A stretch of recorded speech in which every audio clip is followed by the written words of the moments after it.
Alors, on résume ce qu'on a vu jusqu'à présent.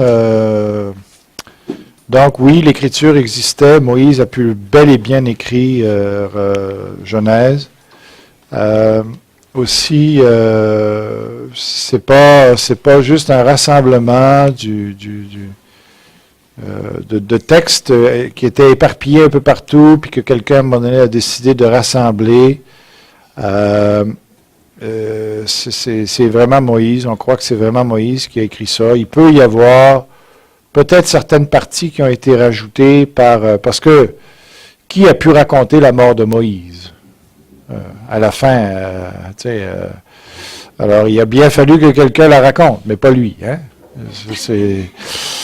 Donc, on n'a pas de problème de voir qu'il y a pu avoir certaines révisions, peut-être par le prophète Samuel, qui a complété, mais ça devait être un prophète qui complète un autre prophète.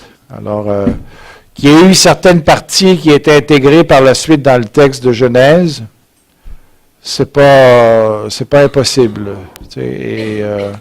Mais ça ne défait en rien l'autorité. Puis ça ne remet pas du tout en question que Moïse a écrit. Vous avez vu, on n'a pas vu tout en détail, je ne peux pas passer tout, mais il y a différents points de lecture différentes sur Genèse. Vous avez vu que ma lecture à moi, elle reste encore, malgré tous ces bombardements là, de pensée, que ma lecture à moi, elle reste littéraliste. Je la prends telle qu'il me semble que les mots le disent. Il y a une structure, oui. Il y a un ordre, oui. Il y a des chiffres 7 très utilisés, des chiffres symboliques, oui. Mais pour moi, ça me parle d'un Dieu d'ordre, tout simplement.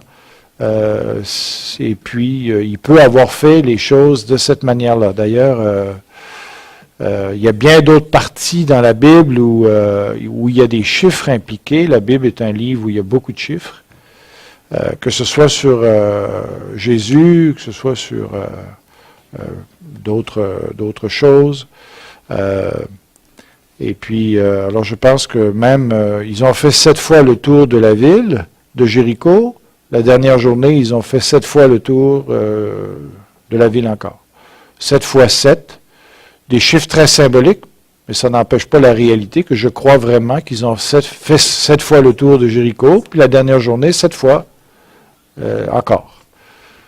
Alors, je n'ai pas de misère avec ça. Je ne pense pas qu'on doive pousser à la conclusion qu'il s'agit juste de quelque chose de littéraire ici. Donc, voilà. C'était pour résumer. Oui? C'est juste que le mot littéraire et littéral se ressemblent. Oui. Puis parce que tu as dit, moi j'ai une position littérale. Littérale, oui. Oui, c'est ça, mais il faut distinguer les deux. Parce que. Alors, les deux peuvent se rejoindre, mais parce que quand vous utilisez, je ne sais pas moi, quand on dit un superlatif, par exemple, on utilise un superlatif. Disons, Jésus utilise des expressions juives, par exemple, si ton œil est pour toi une occasion de chute, arrache-le. Il n'y a personne ici d'entre nous, ici, qui pense qu'il faut vraiment s'arracher l'œil. Pourtant, c'est ce que les mots disent. Littéralement, c'est ça que les mots disent. Mais on comprend qu'il s'agit d'une expression. OK? Comme il dit, celui qui ne déteste pas père et mère pour me suivre n'est pas digne de moi.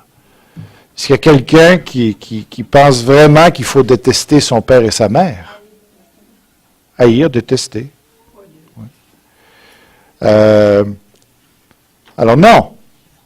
Mais on comprend, à la lumière du contexte, que, là, oui, OK, là, il s'agit d'une expression, je ne peux pas l'interpréter mot à mot, ou en tout cas, il faut que j'y trouve un autre sens.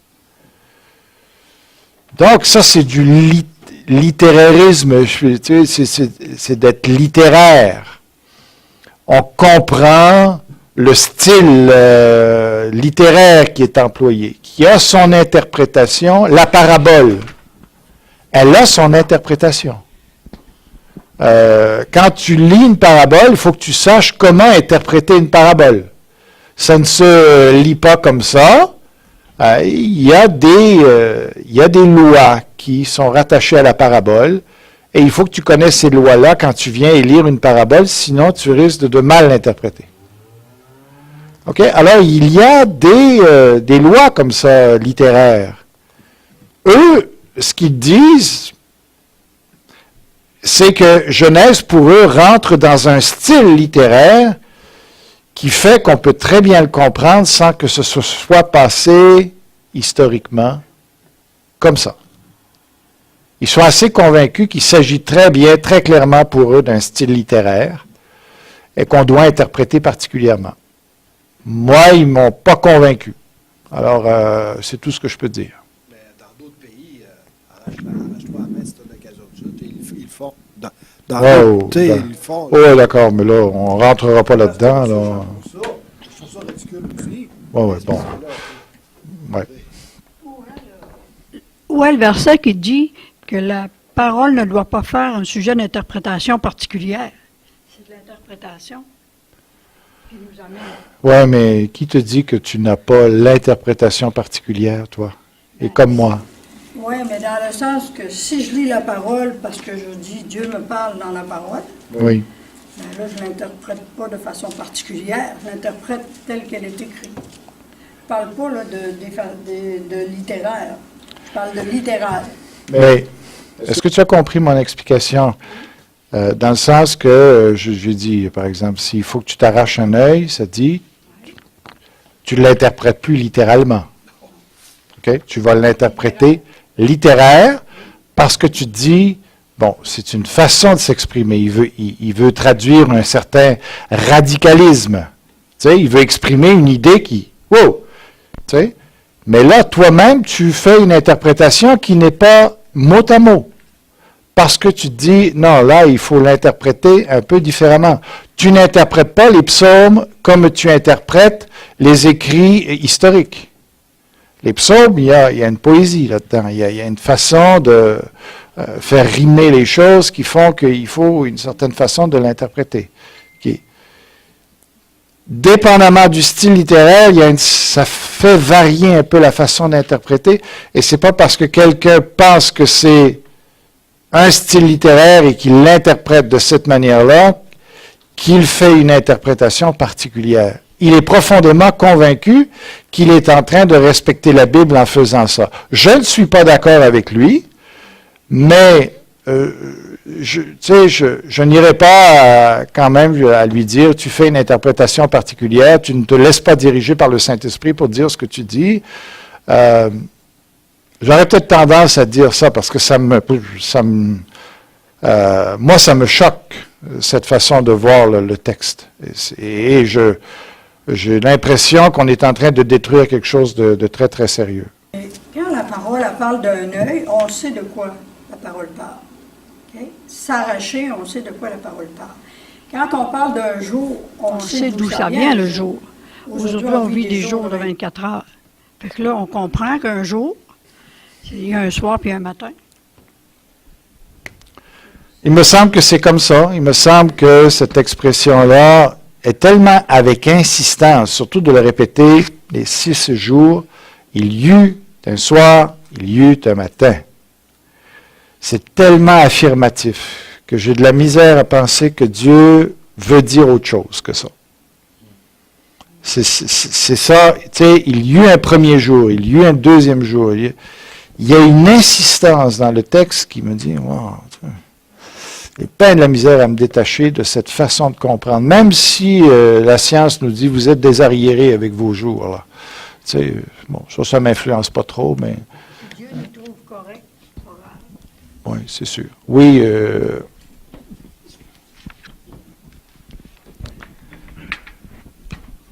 moi, je prends ça pour... tu vois quelque chose, il te coupe le bras. Moi, dans mon esprit, c'est pour montrer la gravité de ton geste. Exactement. C'était écrit de même. Exactement. Faut que tu le prennes de main. Comme je ne veux pas dire de couper la réalité, c'est même fait pour l'œil. Oui. Alors, ben c'est grave. C'est ça. Vous m'avez saisi, m'avez compris? Oui, moi j'ai des problèmes avec mon cerveau, dans mes pensées. Je ne peux pas m'arracher le cerveau. Ouais. Mais l'exemple qui dit que si tu reçois une tape sur le joue, tu lui présentes l'autre joue, si ça serait vrai, là, ça se peut que tu t'enlèves pas de suite, tu crains que l'autre en face. Et il semble que Jésus ne faisait même pas ça lui-même, ni l'apôtre Paul. Donc, bon, vous avez compris le point. C'est que il faut pas juste prendre les choses mot à mot. On est d'accord. Mais il faut vraiment, ce que je dis, c'est qu'il faut vraiment que ça soit clair, par exemple, qu'on est dans une hyperbole. Une hyperbole, vous savez ce que c'est comme figure de style? C'est qu'on parle d'une façon exagérée pour faire comprendre quelque chose qui est important. C'est ce qu'il nous a dit. Mais tu ne lis pas une hyperbole comme il dit, si je parlais toutes les langues des hommes et des anges. Est-ce que ça veut dire que c'est possible? Ou ça veut dire simplement qu'il place ça dans une exagération de façon à comprendre que, quand même que tu aurais tout ça, si tu n'as pas l'amour, tu n'as rien. On comprend que il n'est pas en train de dire, il ne faut même pas se poser la question, est-ce que c'est possible que je parle toutes les langues des anges? Ça veut dire qu'il y a des langues des anges différentes des hommes, et puis est-ce qu'on peut parler les langues des anges? C'est pas ça le point.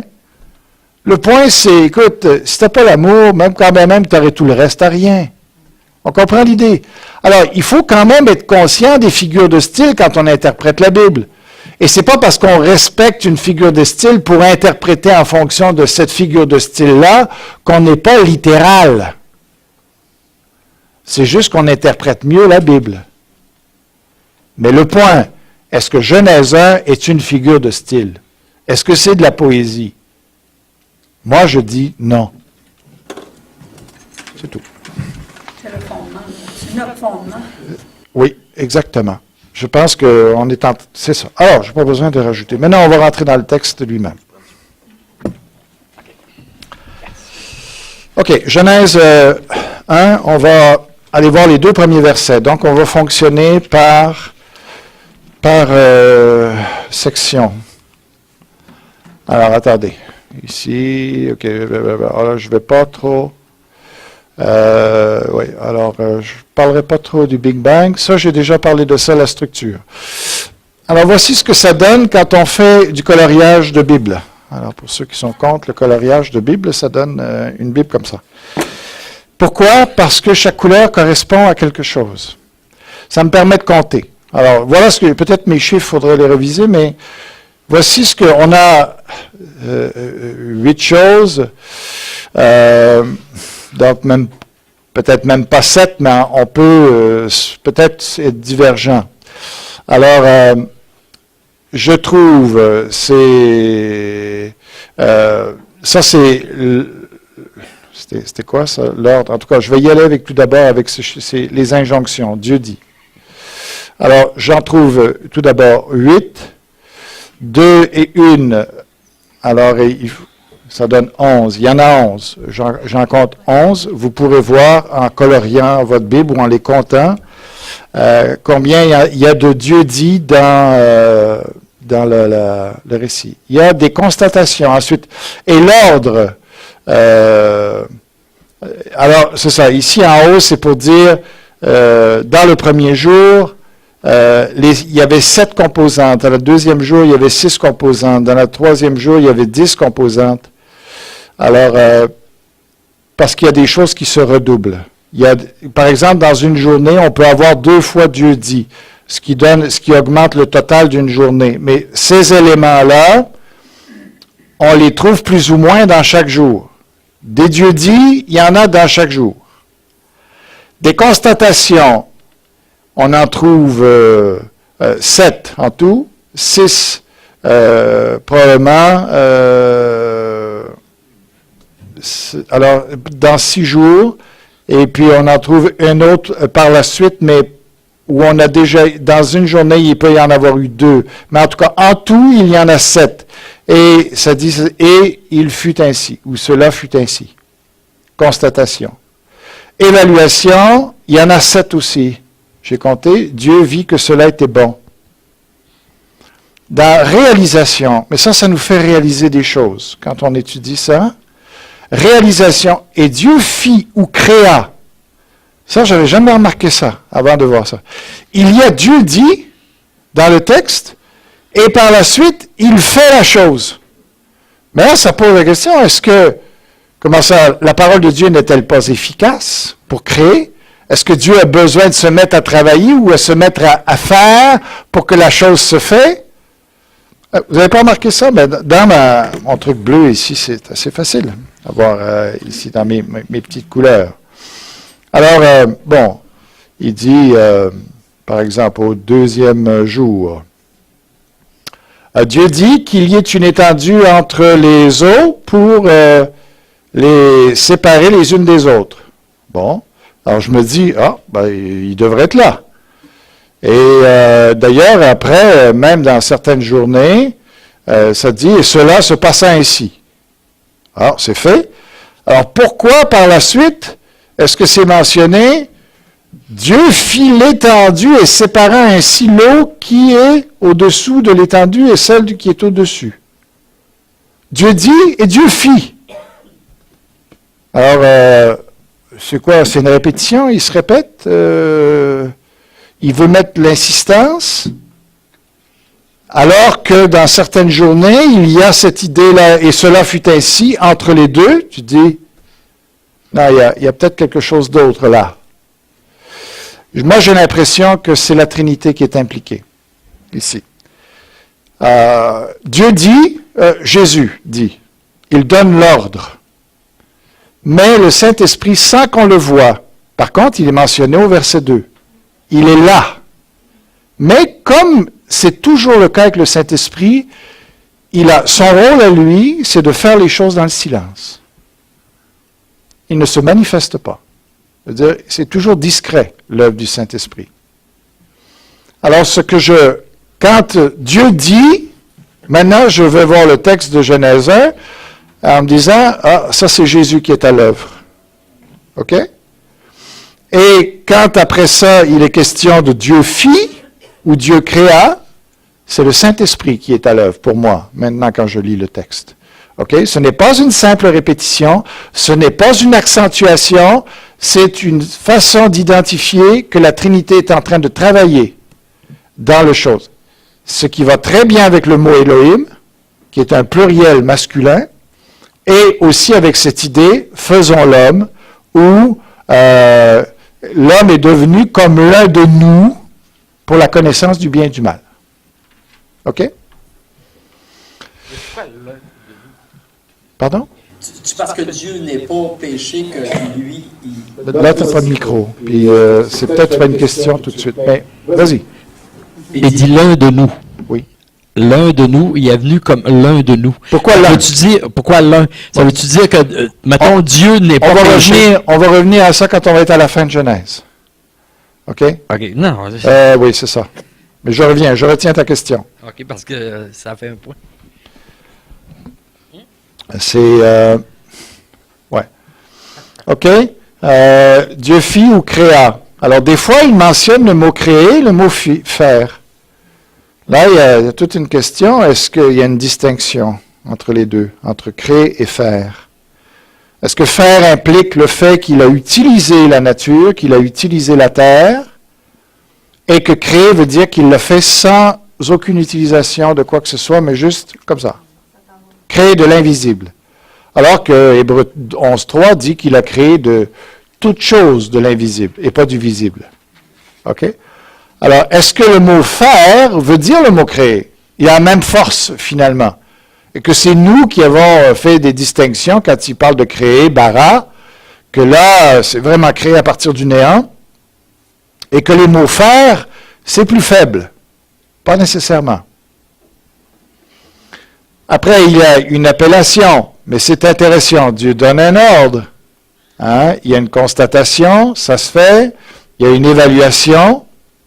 Dieu, mais c'est bien, parce que quand tu veux diriger quelque chose, un travail, n'importe quoi, bon, il faut d'abord, voici ce qu'on va faire. Après, on regarde, qu'est-ce qu'on a fait, on constate, et ce qu'on a fait, ce qu'on a dit qu'on ferait. Et là, tu vérifies, et puis tu évalues, puis tu te dis, ah oui, c'est bon. C'est bon ce qu'on a fait, on peut passer à autre chose. C'est bien, hein? Comment Dieu quand on veut bâtir les projets d'église, c'est un bon principe. On prend des décisions, on fait selon les décisions qu'on dit qu'on va faire, et après ça, on s'arrête de dire, bon, ben, qu'est-ce qu'on a fait? Est-ce que c'était bon ou c'était pas bon? Tu sais, pour corriger. L'équipe aussi. Oui. Ah oui, c'est ça. C'est pour ça que le nous, l'un de nous, et c'est pas qu'il est en train de dire qu'il y en a juste un qui agit, mais c'est qu'il dit que il peut y en avoir qui sont impliqués plus particulièrement pour une chose, mais comme l'un de nous, et puis ça ne veut pas exclure les autres, mais c'est fait juste considérer un à la fois dans le nous. Ça peut être tout simplement ça.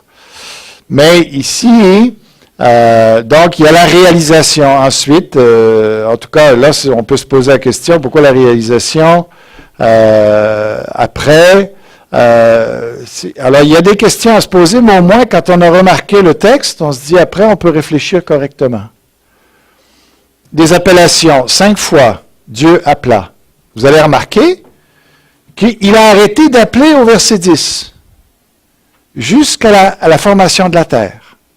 Après, puis l'appellation. Pour l'herbe, pour la végétation, pour les poissons, tout ça. Pourquoi? Il a délégué à Adam le fait d'appeler. OK? Et on le voit plus tard dans le texte. Autrement dit, Dieu donne l'exemple. Il y a des choses que l'homme n'est pas là, ne peut pas nommer, mais à partir du moment où l'homme peut nommer les choses, eh bien, Dieu lui dit, maintenant, c'est toi qui t'en occupes. Principe de délégation quand on fait des ministères. Dieu nous équipe et nous dit maintenant, c'est toi qui le fais. OK?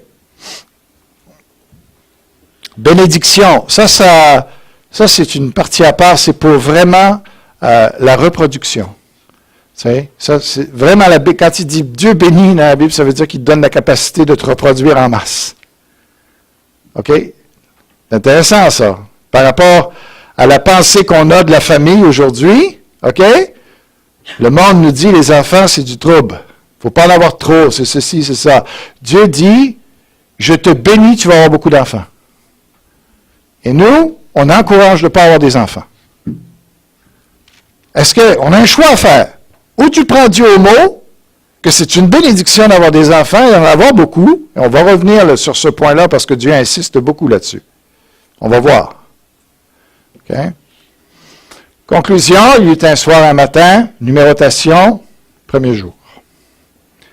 Ce principe-là est pas mal suivi partout. Comme vous voyez dans les jours, ça suit pas mal. Alors, il peut en manquer. OK. Alors, selon la structure, on voit ici, dans le premier jour, il manque la bénédiction. Dans le jour 2, il manque l'évaluation. Ici. Un jour 2, il n'y a pas de... Et là, on réfléchit, on se dit, mais pourquoi il n'a pas dit Dieu que c'était bon à ce moment-là? Parce qu'il semble que l'étendue ou l'atmosphère, le ciel, était quelque chose de transitoire. Moi, oui, exactement.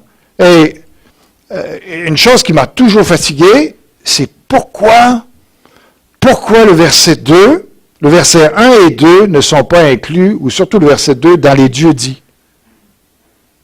Pourquoi à part? Pourquoi c'est pas dans la création, ça? Pourquoi c'est pas dans l'ordre de la création? Je veux dire, il y a quelque chose que je comprends pas là-dedans. Mais il y a une raison. Parce que Dieu il y a toujours une raison pourquoi les choses sont mises comme elles sont mises dans la Bible. Dieu ne fait rien au hasard. Et il faut les comprendre. Il faut s'interroger, s'arrêter. Pourquoi Dieu a fait les choses comme ça? On va voir. On va réfléchir maintenant tout à l'heure sur le verset 2. Alors, dans le jour 3, il manque la bénédiction. Dans le jour 4, il manque l'appellation et la bénédiction. Dans le jour 5, il manque la constatation et l'appellation. Dans le jour 6, il manque l'appellation. Alors, il faut réfléchir avec cela. Donc, il y a une constante absolue qu'on voit dans tous les jours. Donc, alors ça, il faut revenir. Alors, le 1, Dieu dit, c'est dans tous les jours. Ça, c'est une des constantes.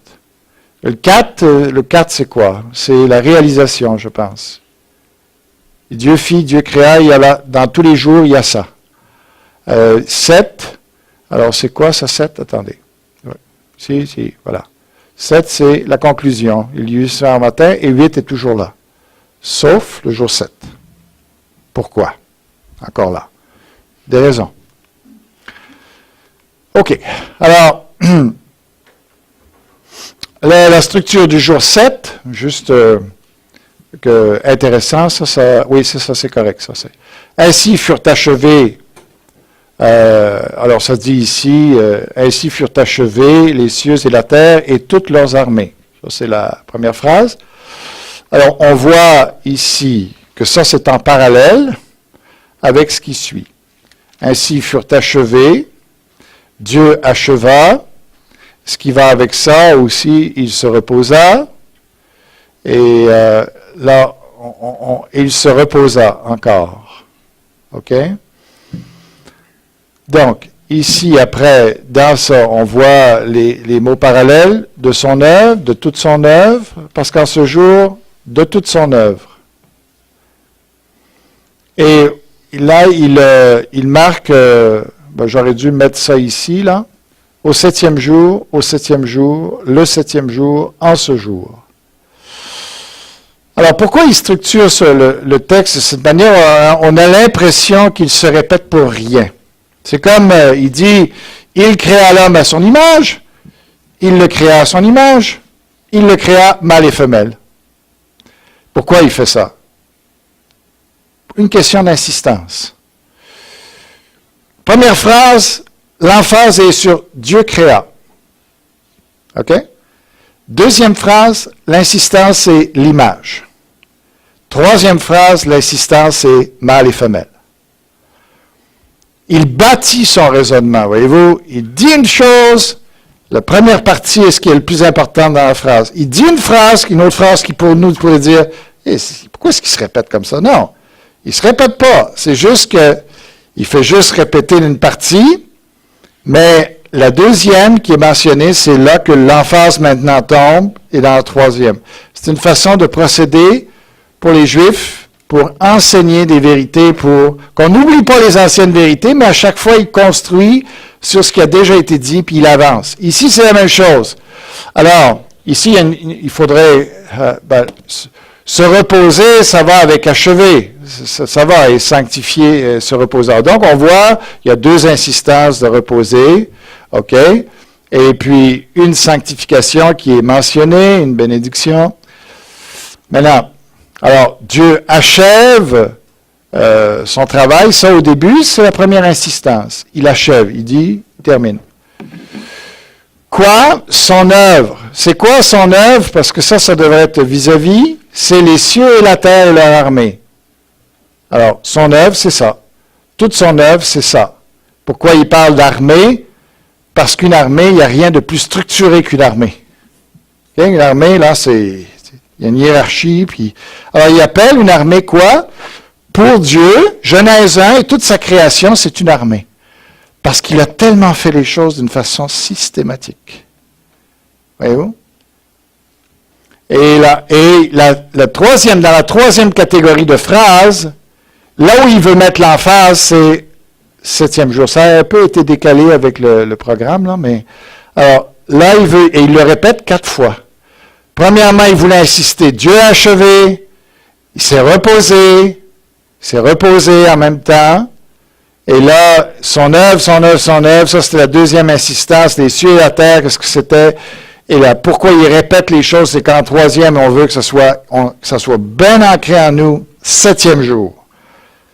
Alors, c'est une façon de bâtir les choses pour déduction théologique. Mais on va arrêter de regarder ça, on va fouiller dans notre Bible un peu plus. Bon. Je ne sais pas si j'ai je vais... OK. Mais je pense qu'on est capable d'aller dans le texte maintenant, si vous voulez bien. Alors, on lit. Jean-Pascal? Oui. Dorca avait une question. Oui, Dorca. Formuler ma question, mais tantôt, ça m'a vraiment interpellée, puis je l'ai encore en tête, là, à moins que c'est moi qui ai un manque de connaissances au niveau théologique, mais tu as parlé de Dieu, Jésus, Saint-Esprit, que le Saint-Esprit était présent. J'ai du mal à saisir ta pensée ou la conception, à moins que tu me dises que c'est vraiment, pour que je croie par la foi que c'est ça, mais j'arrive pas à saisir. C'est la première fois que j'entends parler de ça, puis ça m'interpelle vraiment. Là, j'arrive pas à le Alors, je ne sais pas ce que tu as compris de ce que j'ai dit, mais Ben, je c'est pense, pour ça que je voici parlais ce de que ça. je dis. Dieu, on le voit comme le planificateur dans la Bible, hein, celui qui a pensé toutes choses. La volonté, le Père, hein, OK? Dieu le Père. Le Fils, c'est celui qui ordonne les choses, la parole, hein, celui qui fait les injonctions. Tandis que le Saint-Esprit, c'est lui qui exécute les choses. Alors, ils n'ont pas le même rôle. Voyez-vous, Dieu a tout planifié. Mais qui a accompli, qui a parlé, qui a alimenté les prophètes au travers de l'histoire aussi? C'est Jésus, OK? Qui a donné la parole et qui a parlé, qui est venu parler aux hommes. Qui a alimenté dans le désert. Oui, c'est ça. Et le Saint-Esprit, lui, il est là aussi, mais pas de la même façon. Il vient d'une façon discrète. D'une façon que là, il est juste mentionné. L'Esprit planait au-dessus des eaux. Par la suite, on n'entend plus parler du Saint-Esprit. Nulle part. Le Dieu dit, on peut dire, ah, là, c'est Jésus. OK? Au commencement, Dieu créa les cieux et la terre. On a l'impression que ça, c'est le Père. Qui, tu sais, qu'en fin de compte, c'est lui qui a tout fait. Et puis, mais par contre, Jésus, c'est lui qui a ordonné les choses. Et comme ça dit dans Jean, tout a été fait par la parole. Et puis, dans d'autres textes. Et puis, mais où est le Saint-Esprit là-dedans? Eh bien, il est là, il plane. Tu sais, et c'est lui qui exécute, c'est lui qui fait les choses finalement, qui les met en place. Les deux travaillent ensemble. Jésus a accompli notre salut sur la croix, mais qui l'applique à notre vie, c'est le Saint-Esprit. L'œuvre de la croix est appliquée dans notre vie par le Saint-Esprit. OK? C'est ça que j'ai voulu dire. Mais c'est ça, mais je vois un Dieu trinitaire qui est à l'œuvre dans le récit de Genèse 1. Au commencement, Dieu créa le ciel et la terre. Et après, il dit, la terre n'était que chaos et vide, il y avait des ténèbres à la surface de l'abîme, et l'Esprit de Dieu planait au-dessus des eaux. Et là, et après ça, il commence avec les Dieu dit, avec les jours et tout ça. Et plus tard, il va dire que tout a été créé en 6 jours. Alors, ça pose des questions, mais comment on interprète les 2 premiers versets alors? Est-ce qu'il y a quelque chose qui a été créé vraiment là, à ce moment-là? Est-ce que le verset 2 est le résultat de cette création-là? Autrement dit, est-ce que Dieu aurait créé quelque chose dans un premier temps, en dehors des 6 jours, qui correspondrait, par exemple, la terre n'était que chaos et vide. Il y avait des ténèbres à la surface de l'abîme et l'Esprit de Dieu planait au-dessus des eaux. Est-ce que Dieu aurait fait une première création? Et là, ça pose la question, est-ce qu'on peut penser à une création qui dure des milliards d'années, dans un premier temps, et que finalement, Dieu s'est décidé à donner une forme à tout ça et à meubler tout ça? Tu avais une question? C'est pas une question, mais un commentaire peut-être. C'est que, parce que tantôt, tu disais que le mot télodot, la postérité. Télodot, oui. Était utilisé, mais comme une introduction, voici la postérité de ci, de ça, mais tu avais dit au commencement, ce mot-là n'est pas utilisé dès le début, ça fait que c'est comme si Moïse, moi je le vois de même, là, si Moïse disait, voici l'histoire de la création du ciel et de la terre, c'est comme une introduction à ce qui suit. D'accord. Alors, vous pouvez le voir comme ça, je ne sais pas si... Parce qu'il y a différentes façons de voir les versets, mais on les analyse là, maintenant. Est-ce que ce n'est finalement qu'un titre, ce truc-là, qui résume ce qui se trouve dans le chapitre 1? Au commencement, Dieu créa les cieux et la terre, et finalement, dans 2.1, qu'est-ce qu'il dit? Il donne la conclusion de ça. C'est ainsi que furent terminés le ciel et la terre et toute leur armée. Il donne le titre, voici ce que Dieu va faire, sans qu'il y ait une création réelle à ce moment-là. Et puis plus tard, il donne la conclusion aussi dans une façon à peu près similaire. Est-ce qu'il y en a qui voient le texte de cette manière-là? Tu voulais parler?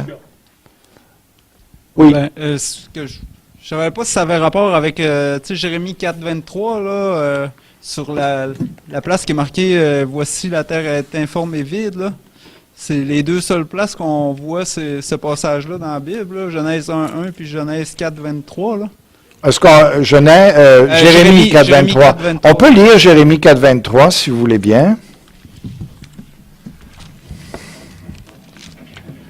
Jérémie 4, 23.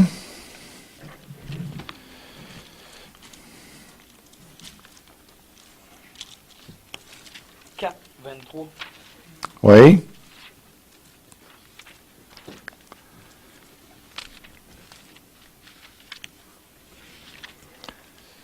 Je regarde la terre et je constate que c'est chaos, que c'est le chaos et le vide. Je regarde le ciel et je constate que la lumière a disparu.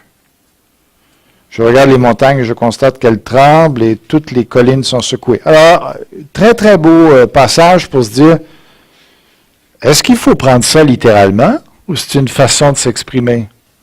Ça semble être une façon de s'exprimer. Il est en train de dire dans ce texte-là que la situation va tellement mal en Israël que ça nous ramène au verset 2 de Genèse 1. Qu'on peut penser que la situation est tellement chaotique au niveau moral qu'on peut comparer ça à Genèse 1, 2. Tu vois? Est-ce qu'il faut le prendre littéralement? Je regarde et la terre et je constate que c'est le chaos et le vide. Est-ce qu'on peut vraiment penser que ce verset-là, il faut le prendre littéralement? Non, parce qu'il n'y aurait plus rien. Donc, c'est une allusion. C'est la même expression, tohu bohu. Alors, il fait une allusion à Genèse 1 pour dire la situation est catastrophique dans le pays. Même qu'il n'y a plus de lumière. Ça veut dire quoi? Il n'y a même plus de révélation. Les prophètes ne parlent plus, puis on entend.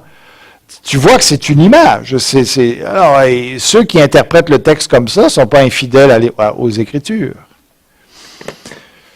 Mais qu'est-ce que tu voulais dire par rapport à ça? Mais c'est un bon texte à mentionner. OK.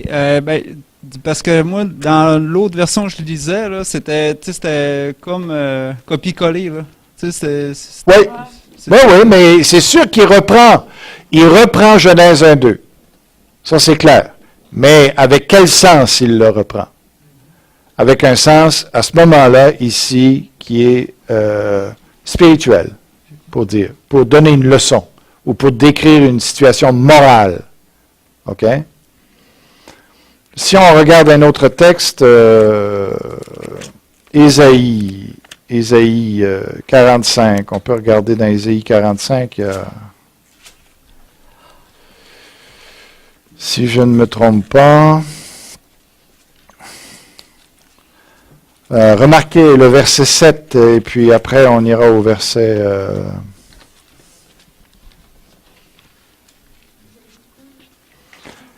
Ésaïe 45.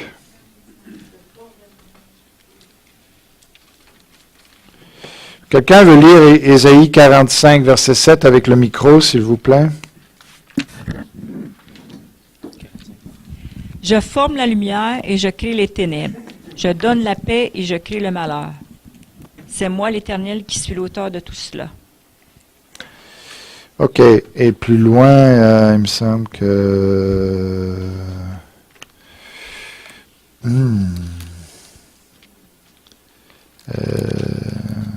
Est-ce que c'est ça?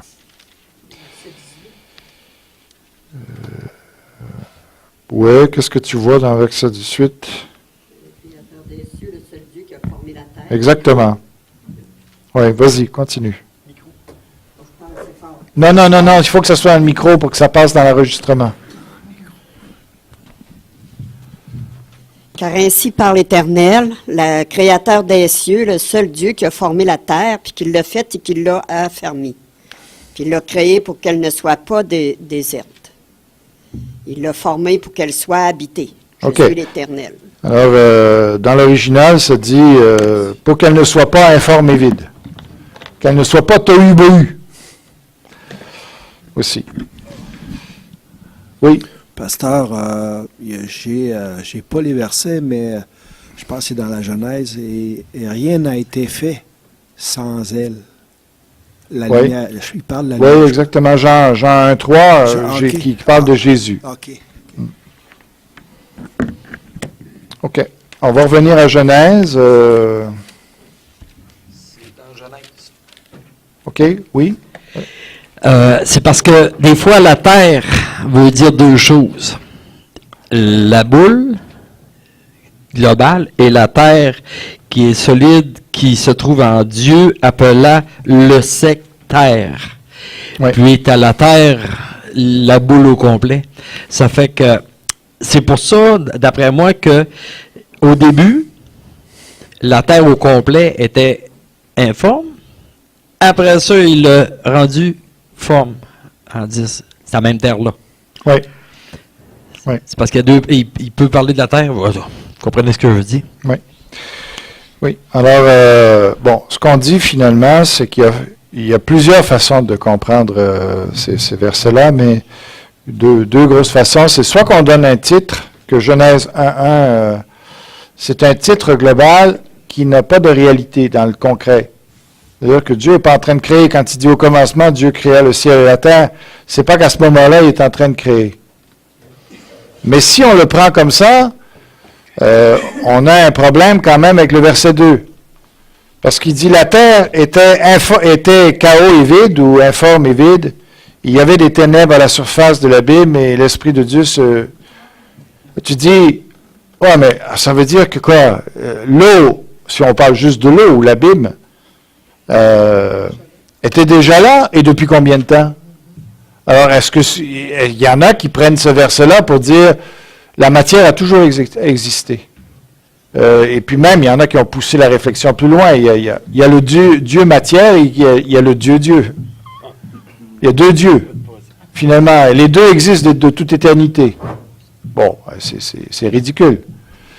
Mais est-ce que dans Genèse, on a une description d'une création, mais qui ne parlerait pas de cette première création, en tout cas de cette existence d'une terre informe et vide qui peut avoir duré depuis longtemps. Et que finalement, Dieu s'est décidé à faire quelque chose avec cette histoire-là. Moi, je ne... Mais pourquoi je vous ai montré Ésaïe 45, 7, c'est pour montrer que je crée les ténèbres. Parce que il y en a qui prennent ce verset-là comme le verset 1. Dieu a effectivement créé des choses. Il ne fait pas juste dire qu'il va créer, puis que ce qu'il a créé se trouve dans Genèse 1. Non, non. Quand il dit « Au commencement, Dieu créa le ciel et la terre », il a vraiment créé un ciel et une terre, même si par la suite on dit que l'étendue qui est entre les eaux du dessus et les eaux d'en dessous, c'est le ciel. Mais il y en avait déjà un avant. Terre, il y en avait déjà une avant. Est-ce que... et puis, c'est pas juste un titre, donc c'est vraiment une réalité. Alors, comment il faut voir ça? Ça m'a cassé la tête pas mal. J'ai un peu de misère à penser que quand Genèse 20:11 il dit que Dieu a tout fait en 6 jours, qu'on peut accepter qu'il a fait une autre œuvre avant ça, même si ce n'est que des ténèbres, un chaos, un vide, mais il y avait de l'eau. Alors il y avait quand même quelque chose qui existait, puis Dieu dit, Hébreu dit qu'il a créé les choses visibles de l'invisible. L'eau, une certaine visibilité. Alors, à mon avis, il faut penser que effectivement Dieu, quand il dit au commencement Dieu créa le ciel et la terre, il a vraiment créé un ciel et une terre, différent de ce qu'on a maintenant, et que la terre en question, elle était à ce moment-là chaos et vide, et puis qu'il y avait des ténèbres là, et l'Esprit de Dieu qui vient dans ça, c'est donner l'espérance de dire, Et comme il n'a pas dit, voici c'est bon, il ne pouvait pas dire que c'était bon. Parce que ça correspond tellement à des éléments qui décrivent une situation qui n'est pas bonne, qu'il ne pouvait pas l'appeler bon. Il allait faire quelque chose avec ça. Mais ça a été fait la première journée. Il a dû commencer avec ça et il l'a placé avant, il ne l'a pas mis dans les 6 jours, parce que c'était un peu le patron où Dieu dit, voici avec quoi je pars. Oui, et il dit, voici avec quoi je vais démarrer. Et à ce niveau-là, il n'y a rien, il n'y a pas de vie possible, il n'y a pas, tu sais. Mais pour nous dire ensuite aussi, c'est comme ça dans nos vies. C'est que dans nos vies, c'est chaos, informe et vide, avant que Dieu vienne commencer à travailler en nous. Tu sais. Et il n'y avait que ténèbres dans nos vies. Mais Dieu nous a donné son esprit, puis il va faire une création extraordinaire avec ça. Amen. Il devait partir. Oui, Serge? Juste par rapport à ça, moi je me pose la question, c'est s'il n'a pas créé là, la Terre, après il n'en parle pas, là, il part par acquis. Que la Terre existe, là. S'il n'a pas créé là, dans tous les autres jours, il n'a jamais dit « je crée la Terre ». On dirait que la Terre est déjà là. Fait que, il me semble qu'il faut que dans cette phrase-là, Dieu créa le ciel et la terre. Il faut qu'il ait créé la terre là. Est-ce que ça l'inclut dans la première journée? Non, je ne sais pas. Là. Mais il y a aussi, moi j'avais l'idée aussi que créer le ciel, c'est qu'il y a des choses qu'on ne voit pas aussi, là. Les anges, et puis je ne sais pas trop, là, ce qu'on appelle le ciel. Mm-hmm. Est-ce que dans cette phrase-là, très simple, mais qui ne regarde pas nous, il créa les cieux, tout ce qui est céleste, que nous on ne voit pas, et la terre, puis après ça, là, ce qui est plus particulier, il continue avec les 7 jours. Là, plus alors, spécifiques, là. Finalement, ce que tu es en train de dire, c'est que Dieu nous a donné seulement le rapport de ce qui nous concernait.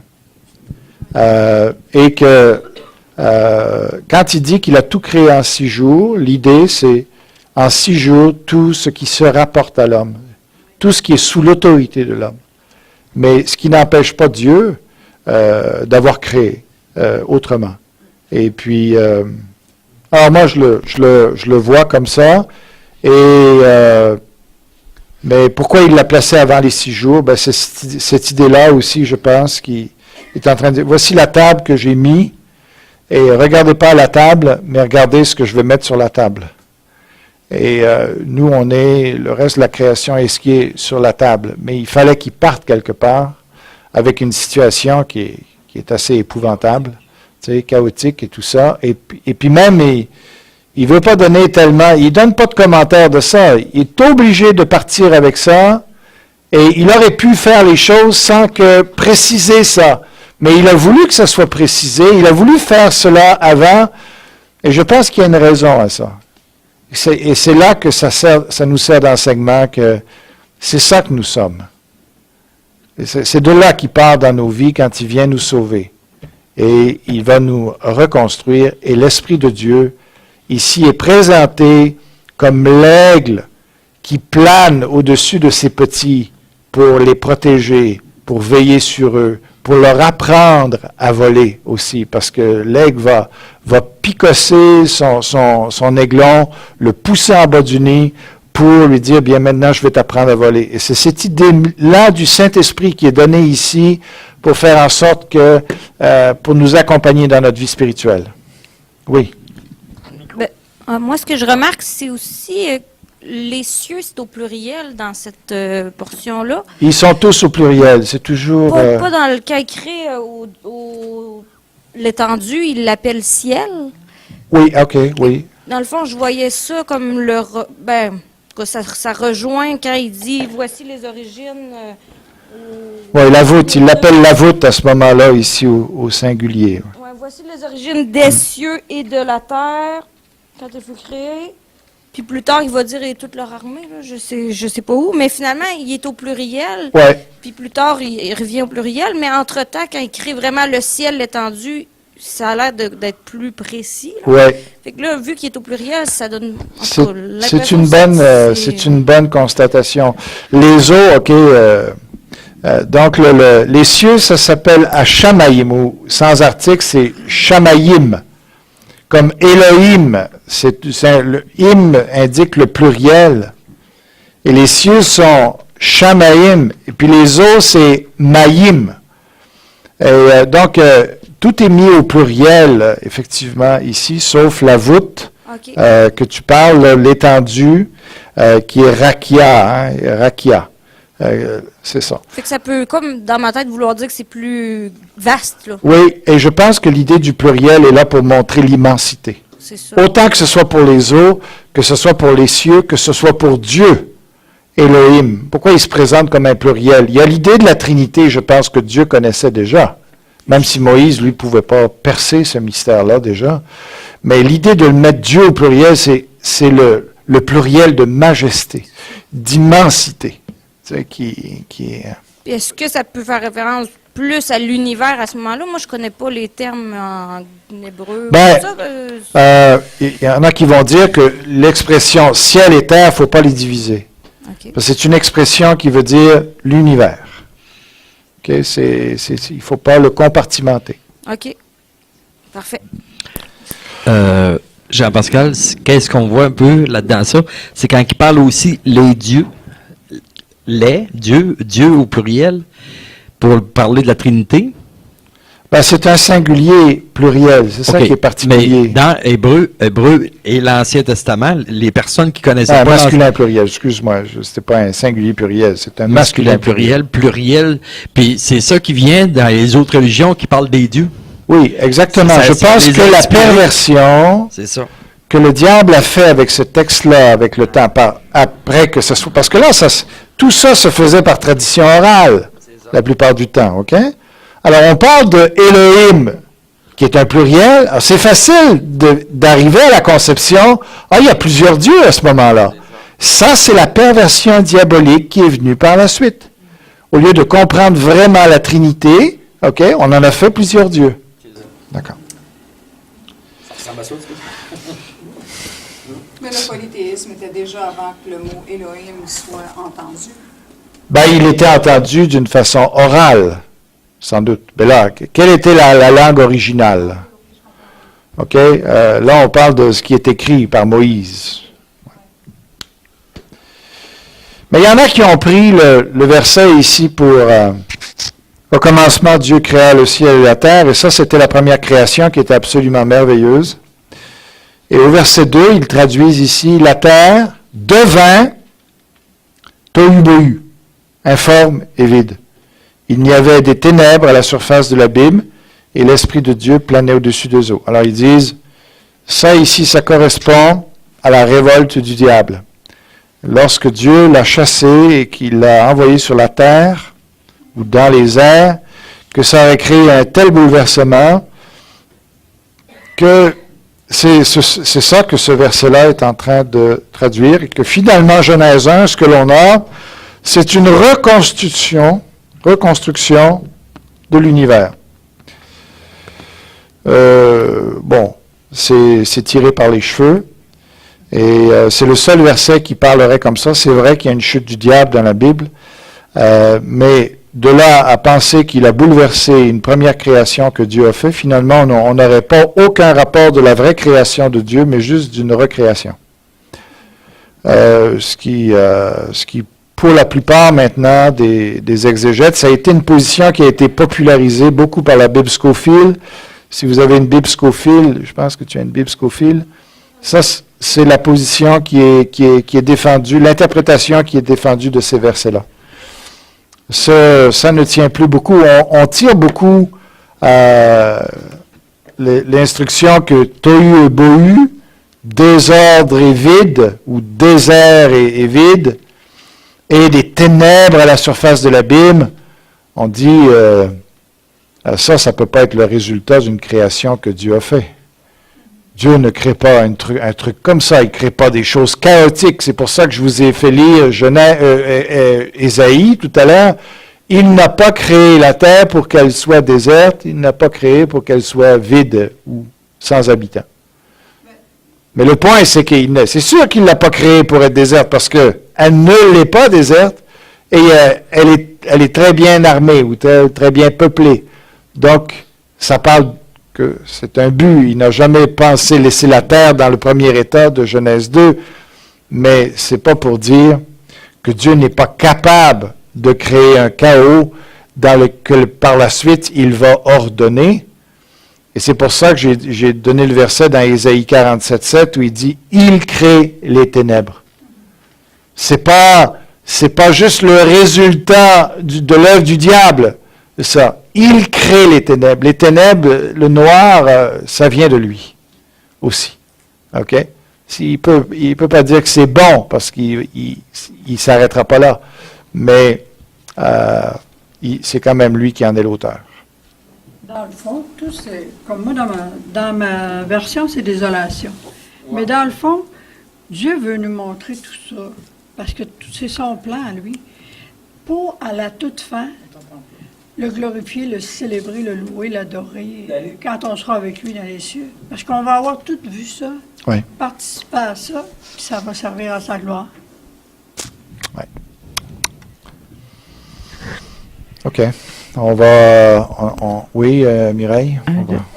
Moi, ce que j'aimerais dire, c'est qu'au niveau quand on parle du chaos et du vide, et que Dieu fit que c'était bon, il a parti à partir d'un chaos, de tout un désordre, pour en tirer des bonnes choses. C'est pas juste, moi, personnellement, c'est pas juste littéraire quand on le lit, c'est pas juste sa création, c'est aussi dans notre état d'âme aussi, d'esprit spirituel. C'est, des fois, on va dire que le malheur, mais le malheur n'est pas là pour nous faire du mal, mais pour la sanctification. Comme Dieu a tout créé, toutes choses, pour bonnes choses. Excellent. C'est bon. C'est bon. Alors, on est obligé d'arrêter parce qu'il est -5. Donc, on va prendre une pause ici pour vous permettre de